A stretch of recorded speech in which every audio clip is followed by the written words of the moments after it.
ರಾಣಿ ಹಣಮಂತ ರುದ್ರಪ್ಪ ಅವರು ಸರ್ಕಾರದಲ್ಲಿ ಕೆಲವು ಪ್ರಶ್ನೆಗಳನ್ನು ಕೇಳಿದ್ದಾರೆ. ಎಷ್ಟು ಹುದ್ದೆ ಖಾಲಿ ಇದ್ದಾವೆ? 2,84,881 ಹುದ್ದೆಗಳು ಖಾಲಿ ಇದ್ದಾವೆ. 2,84,881 ಹುದ್ದೆಗಳು ಖಾಲಿ ಇದ್ದಾವೆ. 4,91,533 ಹುದ್ದೆಗಳು ಭರ್ತಿಯಾಗಿರ್ತವೆ. ಇದರಲ್ಲಿ ಹೊರಗುತ್ತಿಗೆ ಮತ್ತು ಗುತ್ತಿಗೆಯಿಂದ ಮಾಡಿರ್ತಕ್ಕಂಥ ಹುದ್ದೆಗಳು ಸುಮಾರು 96,844 ಇವನ್ನ ಭರ್ತಿ ಮಾಡಿದ್ದೀವಿ. ಇವನ್ನ ಕಳೆದ್ರೆ 1,88,037 ಹುದ್ದೆಗಳು ಖಾಲಿ ಇದ್ದಾವೆ.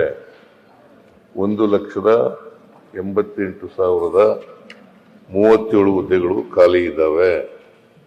ಆಮೇಲೆ ವಿವಿಧ ನಿಗಮ ಮಂಡಳಿಗಳಲ್ಲಿ ಬೋರ್ಡ್ಸ್ ಅಂಡ್ ಕಾರ್ಪೊರೇಷನ್ಗಳಲ್ಲಿ 1,01,420 ಹುದ್ದೆಗಳು ಖಾಲಿ ಇರ್ತಕ್ಕಂಥವು. ಆಮೇಲೆ ವಿಶ್ವವಿದ್ಯಾಲಯಗಳಲ್ಲಿ 14,677 ಹುದ್ದೆಗಳು ಖಾಲಿ ಇದ್ದಾವೆ. 2,400 ಹುದ್ದೆಗಳು ಈಗಾಗಲೇ ಫೈನಾನ್ಸ್ ಡಿಪಾರ್ಟ್ಮೆಂಟ್ ಇಂದ ಕ್ಲಿಯರೆನ್ಸ್ ಸಿಕ್ಕಿದೆ. 24,300 ಹುದ್ದೆಗಳಿಗೆ ಸಿಕ್ಕಿದೆ. ಆಮೇಲೆ ಹೈದರಾಬಾದ್ ಕರ್ನಾಟಕ, ನೀವು ಹೈದರಾಬಾದ್ ಕರ್ನಾಟಕ ಬರಲ್ಲ, ಬಾಗಲಕೋಟೆಯವರು ನೀವು, ಕೂತ್ಕೊಳ್ಳಿ ಬಾಗಲಕೋಟೆಯವರು. 371J ಅದರಲ್ಲಿ ಹುದ್ದೆಗಳು ಭರ್ತಿ ಮಾಡಬೇಕಾಗಿರ್ತಕ್ಕಂಥದ್ದು 32,132. ಎರಡೂ ಸೇರಿಸಿದ್ರೆ 56,432 ಹುದ್ದೆಗಳು ಭರ್ತಿ ಮಾಡ್ತಾ ಇದ್ದೀವಿ. 56,432 ಹುದ್ದೆಗಳನ್ನು ಭರ್ತಿ ಮಾಡ್ತಾ ಇದ್ದೀವಿ. ಸ್ವಲ್ಪ ಯಾಕೆ ವಿಳಂಬ ಯಾಕಾಯ್ತು ಅಂತಂದ್ರೆ ಒಳ ಮೀಸಲಾತಿ ಇತ್ತಲ್ಲ, ಆ ಒಳ ಮೀಸಲಾತಿ ಇದ್ದದರಿಂದ ವಿಳಂಬ ಆಯಿತು. 1 ವರ್ಷದಿಂದ ವಿಳಂಬ ಆಯಿತು. ಸೊ ಹಾಗಾಗಿ ಈಗ ಒಳ ಮೀಸಲಾತಿ ತೀರ್ಮಾನ ಆಗಿದೆ. ಇನ್ಮೇಲೆ ಹುದ್ದೆಗಳನ್ನ ಭರ್ತಿ ಮಾಡ್ತಕ್ಕಂಥ ಕೆಲಸವನ್ನ ಮಾಡ್ತೇವೆ ಅಂತಕ್ಕಂಥ ಮಾತುಗಳನ್ನು ಎಲ್ಲನೂ ಒಟ್ಟಿಗೆ ಮಾಡಕ್ಕಾಗಲ್ಲ. 1,88,000 ಕೂಡ 37 ಒಟ್ಟಿಗೆ ಮಾಡೋಕ್ಕಾಗಲ್ಲ. ಹಂತವಾಗಿ ಮಾಡಬೇಕಾಗ್ತದೆ.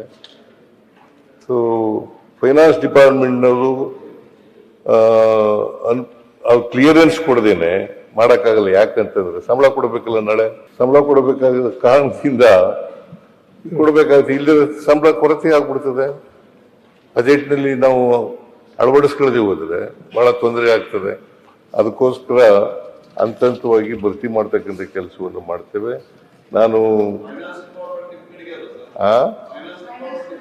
ಹೌದು, ನಾನೇ ಫೈನಾನ್ಸ್ ಮಿನಿಸ್ಟ್ರು.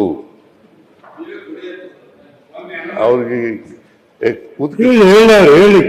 ಕೇಳಿ ಈಗ ನೀವು ಹೇಳಿದಿರಲ್ಲ, ಹಂತವಾಗಿ ಮಾಡ್ತೀವಿ. ಈಗ ಒಳ ಮೀಸಲಾತಿ ಇದು ಕ್ಲಿಯರ್ ಆಗಿದೆ. 6%, 5% ಅಂತ ABC ಅಂತ ಮಾಡಿದ್ದೀವಿ. ಸೊ ಅದು ಕ್ಲಿಯರ್ ಆಗಿರೋದ್ರಿಂದ ಇನ್ ಮುಂದೆ ಇಷ್ಟೊಂದು ವಿಳಂಬ ಆಗಲಿಕ್ಕೆ ಸಾಧ್ಯ ಇಲ್ಲ. ಭರ್ತಿ ಮಾಡ್ತಲೇ ಇರ್ತೀವಿ, ಹಂತವಾಗಿ ಭರ್ತಿ ಮಾಡ್ತೀವಿ. ಚಾಲುಕ್ಯ ನ್ಯೂಸ್, ಜನರಿಗೋಸ್ಕರ.